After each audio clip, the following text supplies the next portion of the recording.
How to add custom domain in Shopify app. To add a custom domain to your Shopify store, you have two main options.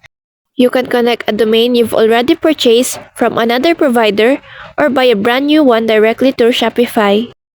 To connect an existing domain, open the Shopify app and go to Settings, then tap on Domains. From there, select Connect Existing Domain and enter the domain name you own.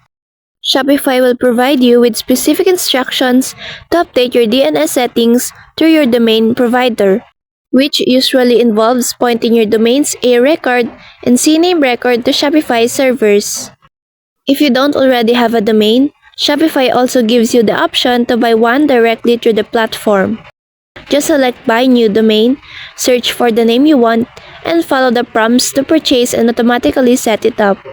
Once connected or purchased, your domain will appear in your Shopify settings and you can choose to make it your primary domain. So that's all for this video. I hope this helps. Thank you.